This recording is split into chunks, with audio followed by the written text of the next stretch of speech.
Welcome back to the BookEnds YouTube channel. I'm James McGowan. I'm Jessica Faust. And today we are trying to help every viewer out, trying to give some advice on how to choose the idea for your next book. Yeah, you know why I thought of this? I don't know why, but you know how authors will often say, I had this idea and I had to write the book. And I don't think this is always true, but it gives that impression that you had an idea, so you wrote the book, but it doesn't mean it was a good idea.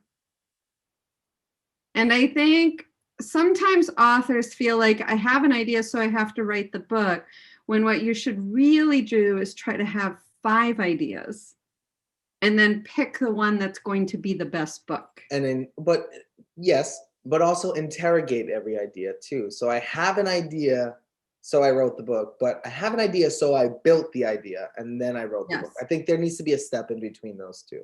Absolutely, because an idea is not enough. Yeah, but every writer probably has their little journal, their notebook, or their Google Doc, or whatever they're using, and they have all these ideas that they're jotting down. Which, do you think? I would hope.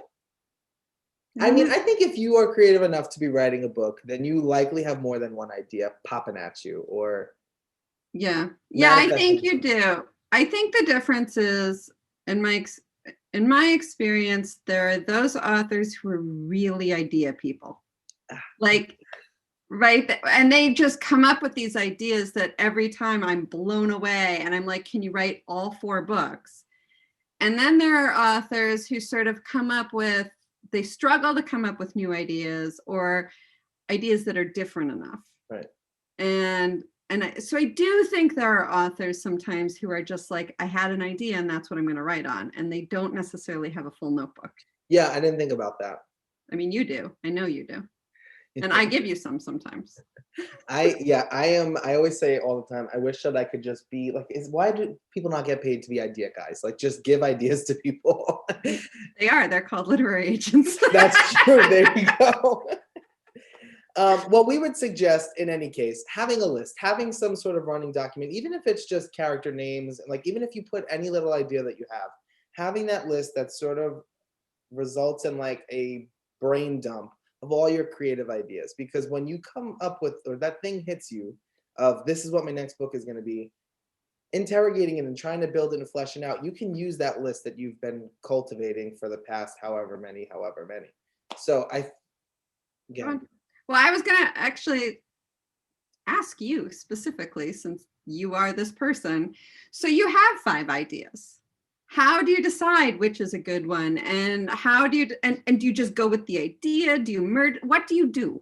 Yeah, so this is how I operate. Like I kind of have just lists everywhere. I have a list of character names. He doesn't have lists everywhere. He has them carefully curated in specific notebooks with tabs for characters and plot ideas. Don't let him think he's willy-nilly. Fine. I have ideas carefully curated in a notebook. I also have a closet door that just has Post-its all over it. And that's where I just throw everything up there. And then when I get an idea that's sort of just like, that's the one I want to write. Like when I got the idea for Goodnight Oppie, which was from a news article, really, it wasn't just like, I have it, I have to write it. Right. I had to research. I had to figure out, is it fiction? Is it nonfiction? I had to sit down and like read all the newspaper articles and just interrogate that idea and decide whether it was a book idea. And then I went from there. And I think having all of these lists, be it character names, plot points, just like world building elements, concepts, hooks, all of that, you can then sort of like build your book, which is what you want to do. So how did you know that was the idea versus, Goodnight Moose? I don't know.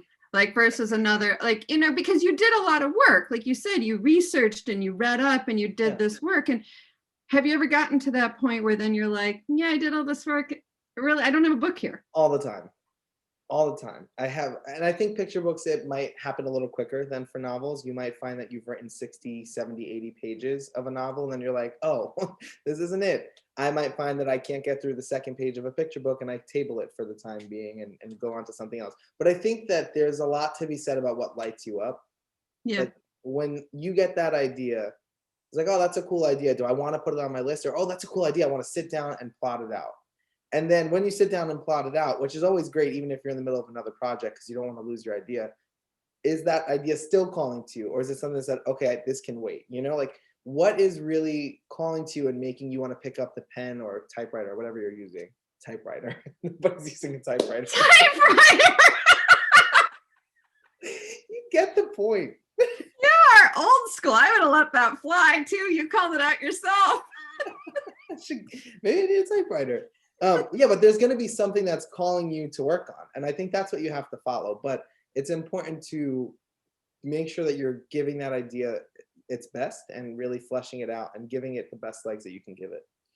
Okay, so you have this idea, you really feel drawn to it. You start writing it or plotting it out. Do you I mean, there are going to be a lot of people who go, well, I'm not a plotter, I'm a pantser. But is that, I don't want to say pantsing isn't the best way, but should you still have a plan for an idea? Because isn't it tricky if you're a pantser? I guess that would be the situation. You could get 100, 150 pages into the book and not have them. Yeah, it could be. And I think that's just everybody's writing style is going to be different there. So I guess I have then a question. I mean, I guess what I would say is this kind of goes back to other things we've talked about, which is writing the query when you have the idea before you start writing the book. And maybe this is more useful for pantsers. I do it. Ever since you gave that advice, I do it. I write. Somebody who uses my advice. Yeah, I didn't know that. Long contemplated even mentioning that, but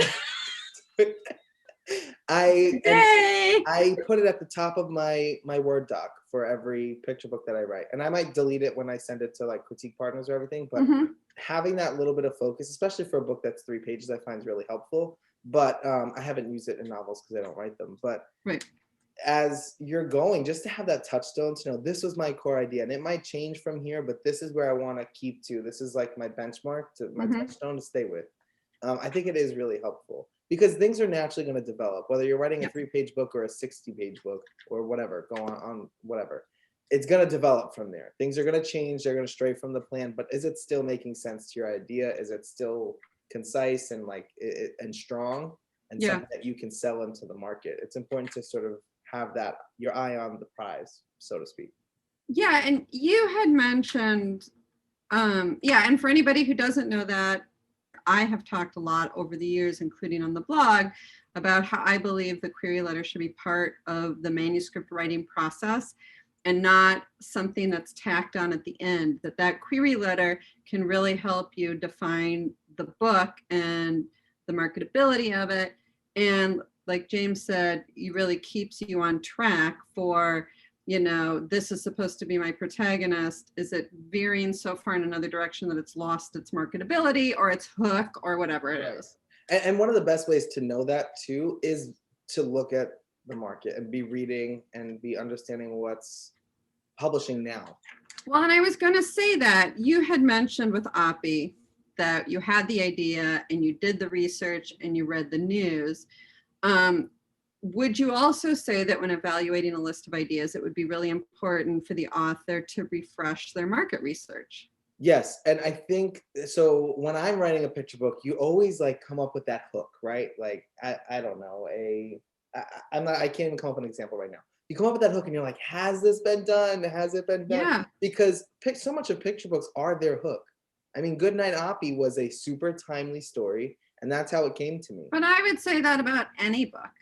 Adult, kids, YA, mystery. So much about selling that is grabbing somebody's attention who is an avid reader of that genre and getting them to say wow, I don't think I've read anything like this. Exactly. And just to look at some books, I mean, every cozy too has that hook that you want to make sure has never been done before. Cozies are huge. I shouldn't say never been done before. Never been done in the way you're doing it before. Right. Yeah, I think cozies are a real definite. I mean, I think when we talk about researching with authors, people think it means researching the book. I need to research poisons, because I plan to poison somebody in my book, and I need to research the Gilded Age because I'm writing about the Gilded Age or whatever it is. But I think we forget that if you're seeking publication in any way, shape, or form, research also involves the business end of your book. Right. And doing that from the beginning rather than when you go to query helps you create a book that will appeal to readers. And that's your goal, because we are readers, editors are readers, and obviously we're all selling to readers. And if you're not doing something that will appeal to them by being, and also fresh and new. Yeah, and I think how many books are published a year, right? Like everybody is going to have a book that's similar to theirs in some way, shape, or form. Yeah. But knowing sort of what was successful about a book, what wasn't successful, what can sort of build your book out is going to be, it's setting you up for success to actually write your book and make sure that you are getting to the finish line. Well, and one thing I would say, to use a very specific example right now, because I've been seeing a lot of domestic suspense. I love domestic suspense. I love to read it. But if you are actively writing in that market and want to write in that market and coming up with ideas, and you have a husband-wife idea, and if you do any tiny bit of market research, what you're going to see is, so did everybody else. And right now, it is near impossible for me to go to an editor and say, I have a domestic suspense featuring a husband and a wife, because they're going to say, so did everybody else. This is so I think that's something on our list. Right. So that's part of the curating the idea is, okay, well, my idea is still really good. Could I switch it up? Could it be somebody different? Don't just make it like boyfriend, girlfriend, same thing. But I think you get my point. Right.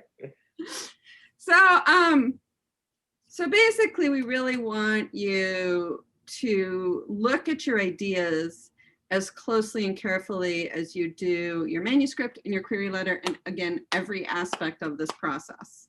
Right. And so your book is going to take time to write. It's going to take time to query. It's going to take time to submit to editors. So you really want to make sure that you're putting your best book forward. Yeah. So got an idea. I made sure it was my best idea, so I wrote it. Right. That's your new phrase to use. And get yourself a little notebook to start curating those ideas. Yes, exactly. Well, we hope this was helpful. Don't forget to like and subscribe, and we hope to see you back here next time.